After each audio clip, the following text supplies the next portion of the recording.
हरे कृष्ण जय श्री हरि। प्रिय श्रोताओं, आज बृहस्पतिवार के दिन चलिए सुनते हैं बृहस्पतिवार संपूर्ण व्रत कथा। तो प्रेम से बोलिए लक्ष्मी नारायण की जय। जय श्री हरि। पौराणिक कथा के अनुसार प्राचीन समय की बात है, भारतवर्ष में एक बड़ा ही प्रतापी राजा रहता था। वो बड़ा ही प्रतापी और दानी था। वह नित्य प्रति मंदिर में भगवत दर्शन करने के लिए जाता और ब्राह्मणों और गुरु की सेवा किया करता। उसके द्वार से कोई भी याचक निराश होकर नहीं लौटता। वह प्रत्येक गुरुवार को व्रत रखता एवं पूजन करता, गरीबों की सहायता करता। परंतु यह सब बातें उसकी रानी को बिल्कुल अच्छी नहीं लगती थी। वह न तो व्रत करती और न ही किसी को एक भी पैसा दान में देती थी। वह राजा से भी ऐसा करने को मना किया करती थी। एक समय की बात है, राजा शिकार खेलने के लिए वन को चले गए। घर पर रानी और दासी थी।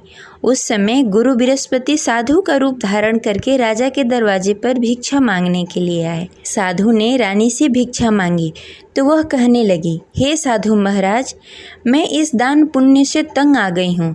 इस कार्य के लिए तो मेरे पति ही बहुत हैं। अब आप ऐसी कृपा करें कि सारा धन नष्ट हो जाए तथा मैं आराम से रह सकूं। साधु रूपी बृहस्पति देव ने कहा, हे देवी, तुम तो बड़ी ही विचित्र हो। संतान और धन से कोई दुखी नहीं होता, इसको सभी चाहते हैं। पापी भी धन और पुत्र की इच्छा करता है। अगर तुम्हारे पास धन अधिक है तो भूखे मनुष्यों को भोजन करवाओ, प्याव लगवाओ, ब्राह्मणों को दान दो, धर्मशाला बनवाओ, कुआं, तालाब, बावड़ी, बाग, बगीचे आदि का निर्माण कराओ तथा निर्धन कुंवारी कन्याओं का विवाह करवाओ। साथ ही यज्ञ करो। इस प्रकार के कर्मों से आपके कुल का और आपका नाम परलोक में भी सार्थक होगा एवं तुम्हें स्वर्ग की प्राप्ति होगी। परंतु रानी साधु की इन बातों से खुश नहीं हुई। उसने कहा, हे साधु महाराज, मुझे ऐसी धन की आवश्यकता नहीं है जिसे मैं अन्य लोगों को दान में देती फिरूं, जिसको रखने और संभालने में भी मेरा सारा वक्त निकल जाए। साधु ने कहा, हे देवी, यदि तुम्हारी ऐसी ही इच्छा है तो जैसा मैं तुम्हें बताता हूँ वैसा करना। बृहस्पतिवार के दिन आंगन को गोबर से लीपना और अपने केशों को पीली मिट्टी से धोना। केशों को धोते समय स्नान करना। राजा से कहना कि वो हजामत कराए। भोजन में मांस मदिरा खाना, कपड़े धोबी को धोने के लिए देना। इस प्रकार 7 बृहस्पतिवार को करने से तुम्हारा सारा धन नष्ट हो जाएगा। यह कहकर साधु महाराज रूपी बृहस्पति देव अंतर्ध्यान हो गए। रानी ने साधु के कहने के अनुसार 7 बृहस्पतिवार तक वैसा ही करने का विचार किया। साधु के बताए हुए कार्य करते हुए केवल 3 ही बृहस्पतिवार बीते कि उसकी सारी संपत्ति नष्ट हो गई। भोजन के लिए भी 2 समय परिवार तरसने लगा तथा सांसारिक भोगों से दुखी रहने लगा।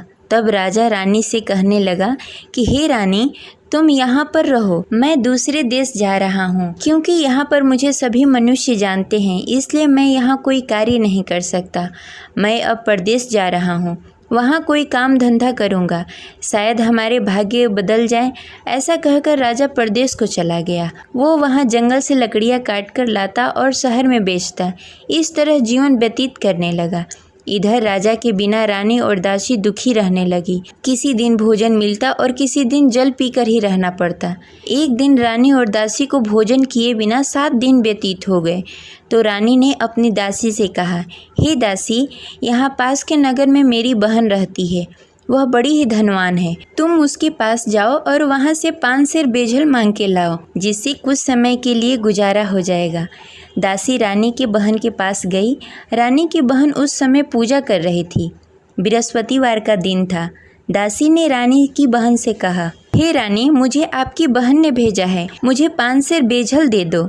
दासी ने यह बात अनेक बार कही, परंतु रानी की बहन ने कोई उत्तर नहीं दिया, क्योंकि वह उस समय बृहस्पतिवार का कथा सुन रही थी। जब दासी को रानी की बहन की कोई उत्तर नहीं मिला तो वह बहुत ही दुखी हुई। उसे क्रोध भी आया। वह लौटकर रानी से बोली, हे रानी, आपकी बहन बहुत ही घमंडी है। वह छोटे लोगों से बात नहीं करती। मैंने उससे कहा, उसने कोई उत्तर नहीं दिया। मैं वापस चली आई। रानी बोली, हे दासी, उसमें उसकी कोई गलती नहीं है। जब बुरे दिन आते हैं तब कोई असहारा नहीं देता। अच्छे बुरे का पता विपत्ति में ही लगता है। जो ईश्वर की इच्छा होगी वही होगा। यह सब हमारे भाग्य का दोष है। उधर रानी की बहन ने सोचा कि मेरी बहन की दासी आई हुई थी, परंतु मैं उससे नहीं बोली, इससे वह बहुत दुखी हुई होगी। अतः कथा सुन बृहस्पति भगवान का पूजन समाप्त करके अपनी बहन के घर गई और कहने लगी, हे बहन, मैं बृहस्पतिवार का व्रत कर रही थी। तुम्हारी दासी हमारे घर आई थी, परंतु जब तक हम कथा सुनते हैं तब तक हम लोग न उठते हैं और न किसी से बातें करते हैं, इसलिए मैं नहीं बोली। कहो दासी क्यों गई थी? रानी बोली, बहन, हमारे घर अनाज नहीं था। वैसे तुमसे कोई बात छिपी नहीं है, इस कारण मैंने दासी को तुम्हारे पास 5 सर बेझल के लिए भेजा था। रानी की बहन बोली, बहन देखो, बृहस्पति भगवान सबकी मनोकामनाएं पूर्ण करते हैं। देखो शायद तुम्हारे घर में कहीं अनाज रखा हो। यह सुनकर दासी घर के अंदर गई। वहाँ से उसे एक घड़ा बेझल का भरा हुआ मिल गया। उसे बड़ी हैरानी हुई क्योंकि उसके एक एक बर्तन देख लिया था। उसने बाहर आकर रानी को बताया। दासी अपने रानी से कहने लगी, हे रानी, देखो, वैसे हमको जब अन्न नहीं मिलता तो हम रोज ही व्रत करते। अगर इनसे इस व्रत की विधि और कथा पूछ ली जाए तो हम भी इस व्रत को किया करेंगे। दासी के कहने पर रानी ने अपनी बहन से बृहस्पतिवार के व्रत के बारे में पूछा। उसकी बहन ने बताया, हे रानी बहन, बृहस्पतिवार को सूर्योदय से पूर्व उठकर स्नान आदि से निवृत्त होकर बृहस्पतिवार का व्रत करना चाहिए, लेकिन उस दिन सिर नहीं धोना चाहिए। बृहस्पतिवार के व्रत में चने की दाल और मुनक्के से विष्णु भगवान और केले के वृक्ष की जड़ की पूजन करनी चाहिए तथा दीपक जलाएं। उस दिन एक ही समय भोजन करें। भोजन पीले खाद्य पदार्थ का करें तथा कथा सुनें। इस प्रकार करने से गुरु भगवान प्रसन्न होते हैं और अन्न पुत्र धन देते हैं। इस प्रकार व्रत और पूजन की विधि बताकर रानी की बहन अपने घर को लौट गई। रानी और दासी दोनों ने ही निश्चय किया कि वे बृहस्पति भगवान का पूजन जरूर करेंगी। 7 दिन बाद जब बृहस्पतिवार आया तो दोनों ने व्रत रखा। घुड़सार में जाकर चना और गुड़ बीन लाई तथा उसकी दाल से केले की जड़ में विष्णु भगवान का पूजन किया। अब भोजन कहाँ से आए? दोनों बड़ी ही दुखी हुई, परंतु उन्होंने व्रत किया था, इस कारण बृहस्पति देव भगवान प्रसन्न थे। वे एक साधारण व्यक्ति के रूप में 2 थालों में सुंदर पीला भोजन लेकर आए और दासी को देकर बोले, हे दासी, यह भोजन तुम्हारे और रानी के लिए है, तुम दोनों करना। दासी भोजन पाकर बड़ी ही प्रसन्न हुई और रानी से बोली, रानी जी, भोजन कर लो। रानी को भोजन आने के बारे में कुछ पता नहीं था, इसलिए वह दासी से बोली, जा तू ही भोजन कर ले, क्योंकि तू हमारी व्यर्थ में हंसी उड़ाती है। दासी बोली, एक व्यक्ति अभी भोजन देकर गए हैं। रानी कहने लगी, वह भोजन तेरे लिए दे गए होंगे, तू ही भोजन कर ले। दासी ने कहा, वह व्यक्ति हम दोनों के लिए भोजन की थाली लेकर आए हैं, इसलिए मैं और आप दोनों ही साथ भोजन करेंगी।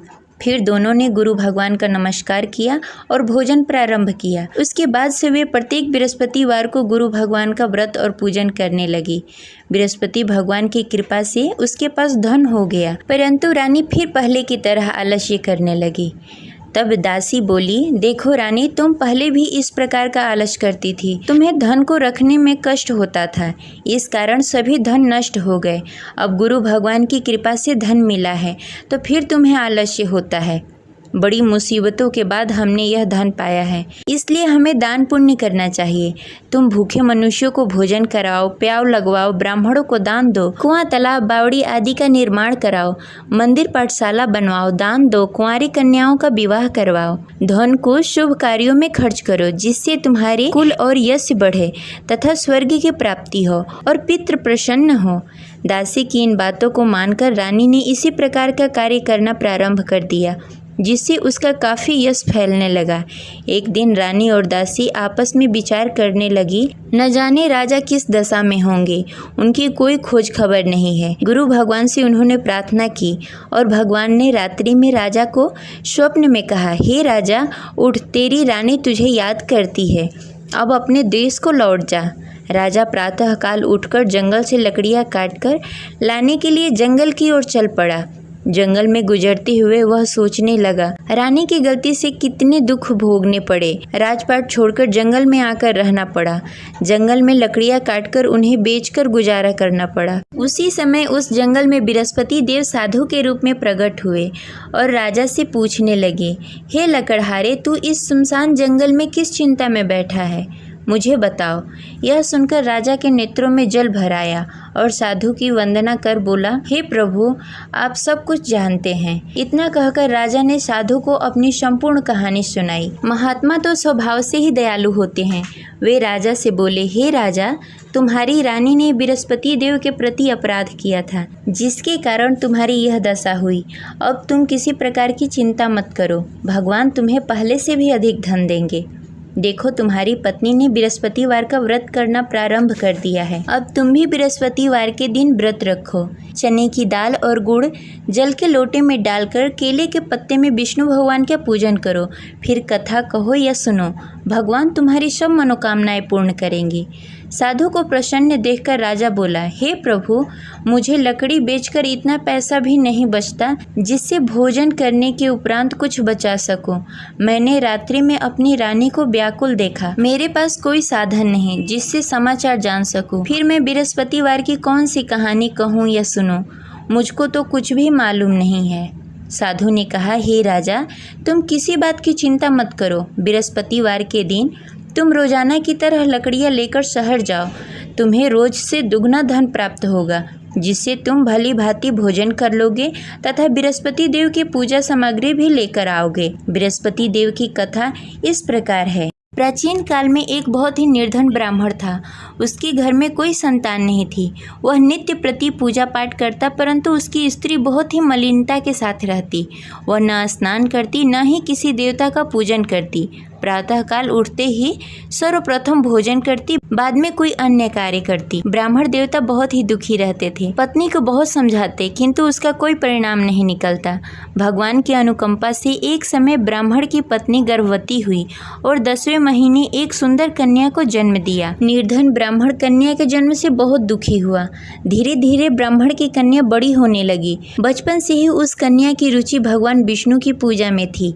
वह प्रातः उठती, स्नान ध्यान करती, उसके बाद भगवान विष्णु की पूजा करती और मंदिर में जाती। बृहस्पतिवार को व्रत करके विधि विधान पूर्वक पूजा पाठ करती। पूजा पाठ के बाद वह पढ़ने के लिए पाठशाला जाती। घर से चलते समय वह मुट्ठी भर जौ साथ में लेकर जाती और पाठशाला के रास्ते में थोड़ी थोड़ी जौ गिराते जाती। जब पाठशाला से लौटकर आती, जौ के दाने सोने में बदल जाते। लड़की सभी सोने के दाने बीन लाती। एक दिन जब वह सोने के दानों को साफ कर रही थी, तो उसकी माँ ने कहा, बेटी, सोने के दाने साफ करने के लिए सोने का सूप भी होना चाहिए। अगले दिन बृहस्पतिवार था। उसने भगवान बृहस्पति देव की पूजा करते हुए प्रार्थना की, हे भगवान, यदि मैंने आपका व्रत विधि विधान से किया हो तो मुझे सोने का सूप दे दो। भगवान बृहस्पति देव ने उसकी मनोकामना पूरी करने का वचन दिया। पाठशाला से लौटते समय उसने रास्ते में सोने का सूप पड़ा हुआ मिला। घर लौटकर सोने का सूप अपनी माँ को दिखाकर वह सोने के दाने साफ करने लगी। उसी समय नगर का राजकुमार उसके घर के पास से गुजर रहा था। उस सुंदर लड़की को सोने के सूप में जौ साफ करते देख राजकुमार उस पर मोहित हो गया। राजकुमार ने अपने पिता से उस लड़की से विवाह करने की इच्छा प्रकट की। तो राजा ने ब्राह्मण को महल में बुलाकर राजकुमार से उसकी लड़की के विवाह की बात कही। ब्राह्मण तैयार हो गया। धूमधाम से उस लड़की का विवाह राजकुमार से हो गया। दुल्हन बनकर ब्राह्मण की लड़की महल में चली गई। लड़की के चले जाने से ब्राह्मण फिर से निर्धन हो गया। उसे कई कई दिनों तक बिना भोजन के रहना पड़ा। बहुत दुखी होकर ब्राह्मण एक दिन अपनी लड़की के पास गया। अपने पिता से निर्धनता का समाचार सुनकर उसे बहुत सारा धन देकर पिता को विदा किया। उस धन से ब्राह्मण का कुछ दिनों तक आराम से गुजारा हुआ, लेकिन जल्द ही फिर भूखों मरने की हालत हो गई। ब्राह्मण अपनी लड़की से धन लेने के लिए फिर महल में पहुंचा। लड़की ने पिता की बुरी हालत देखकर कहा, पिताजी, आखिर आप कब तक मुझसे धन लेकर जीवन व्यतीत करेंगे? आप कोई ऐसा उपाय क्यों नहीं करते जिससे आपका घर धन्य धान से भर जाए? ब्राह्मण ने कहा, मैंने तेरी माँ को बहुत समझाने की कोशिश की, पर उसकी समझ में कुछ नहीं आता। उसकी फुहड़ता नष्ट हो तब तो घर की निर्धनता दूर हो। तब कुछ सोचकर लड़की ने पिता से कहा, पिताजी, आप कुछ दिनों के लिए माँ को मेरे पास छोड़ जाओ। तब कुछ सोचकर ब्राह्मण ने पत्नी को लड़की के पास महल में छोड़ दिया। लड़की ने अपनी माँ से कहा, माँ तुम कल प्रातः उठकर स्नान आदि करके भगवान विष्णु की पूजा करना। पूजा करने से तुम्हारी निर्धनता अवश्य दूर हो जाएगी। लेकिन उसकी माँ ने उसकी कोई बात नहीं मानी। तब क्रोधित होकर लड़की ने अपनी माँ को एक कक्ष में बंद कर दिया। सूर्योदय के समय माँ को उठाकर जबरदस्ती उसे स्नान आदि करवाया। फिर मंदिर में ले जाकर भगवान बृहस्पति देव की पूजा करवाई। कुछ दिनों तक ऐसा करने से माँ की बुद्धि में कुछ परिवर्तन हुआ और वह स्वयं बृहस्पतिवार का व्रत रखने लगी। उसके व्रत करने से ब्राह्मण के घर की निर्धनता दूर हो गई और भगवान विष्णु की अनुकंपा हुई और दोनों पति पत्नी धन संपत्ति पाकर आनंद पूर्वक जीवन व्यतीत करते हुए विष्णु धाम को चले गए। लकड़हारा बने राजा ने उस साधु से भगवान विष्णु देव की यह कथा सुनकर बृहस्पतिवार का व्रत करना शुरू कर दिया और भगवान विष्णु की पूजा करने लगा। उस दिन से उसकी सभी क्लेश दूर हो गए। लेकिन अगले बृहस्पतिवार को कामकाज में अधिक व्यस्त होने के कारण उसने भगवान बृहस्पति देव का व्रत नहीं किया। भगवान बृहस्पति देव लकड़हारे से क्रोधित हो गए और उसे भूल की सजा दी। उस दिन नगर के राजा ने नगर में घोषणा करके सबको सूचित किया कि प्रत्येक नागरिक मेरे महल में भोजन करने आए। जो नहीं आएगा उसे अपराधी मानकर भारी दंड दिया जाएगा। लकड़हारा बने राजा ने उस नगर के राजा की घोषणा तो सुनी, लेकिन जंगल से लकड़ी काटकर लाने और उसे बेचने में देरी हो जाने के कारण वह समय पर महल में भोजन करने नहीं पहुंच सका। अतः राजा के सैनिक लकड़हारे को पकड़कर महल में ले गए। राजा ने उसे महल के एक कक्ष में बैठाकर भोजन कराया। उस कक्ष में एक खुट्टी पर रानी का सोने का हार लटका हुआ था। लकड़हारा अकेला उस कक्ष में भोजन कर रहा था। तभी उसने एक आश्चर्यजनक घटना देखी। देखते ही देखते वह खुटी हार को निगल गई। थोड़ी देर बाद जब राजा ने हार को गायब देखा तो लकड़हारे को कारावास में डाल दिया। लकड़हारा मन ही मन अपने भाग्य को कोसने लगा। तभी उसे जंगल में मिले साधु का स्मरण हुआ। थोड़ी देर में भगवान बृहस्पति देव सन्यासी के रूप में उसके सामने प्रकट हुए और कहा, हे लकड़हारे, तूने भगवान बृहस्पति देव की पूजा नहीं की, इसी कारण तुम्हें कष्ट हो रहा है। लेकिन अब चिंता मत करो, बृहस्पतिवार के दिन कारागार के दरवाजे पर तुम्हें कुछ पैसे पड़े हुए मिलेंगे। उन पैसों से भगवान बृहस्पति देव का व्रत करके उनकी पूजा करोगे तो तुम्हारे सारे दुख दूर हो जाएंगे। फिर बृहस्पतिवार के दिन दरवाजे पर पड़े पैसे राजा को मिले, जिससे उसने चने की दाल, गुड़, मुनक्का मंगाकर भगवान बृहस्पति देव की कथा कही और व्रत किया, जिससे भगवान बृहस्पति देव प्रसन्न होकर उस नगर के राजा को स्वप्न में लकड़हारे को मुक्त करने को कहा। सुबह राजा ने आकर अपने कक्ष में देखा कि खूंटी पर हार टंगा हुआ है। राजा ने लकड़हारे को मुक्त कर दिया, उसे धन और आभूषण देकर विदा किया। लकड़हारा बना राजा उस नगर से चलकर अपने नगर की तरफ चल दिया। जब राजा अपने नगर में पहुंचा तो उसने देखा उस नगर में कुएं, धर्मशाला, बाग बगीचे देखकर बहुत प्रसन्न हुआ। राजा ने किसी से पूछा, ये कुएं, धर्मशाला किसने बनवाए? सबने उसे बताया कि ये सब रानी और दासी ने बनवाए हैं। राजा जब महल में पहुंचे तो रानी ने उनका भव्य स्वागत किया। तब राजा ने निश्चय किया कि सप्ताह में एक बार तो सभी बृहस्पतिवार का व्रत तथा पूजन कर सकते हैं, परंतु मैं प्रतिदिन व्रत किया करूँगा तथा दिन में 3 बार कथा कहूँगा। अब राजा हर समय दुपट्टे में चने की दाल बांधकर रखते तथा दिन में 3 बार बृहस्पतिवार का कथा कहते।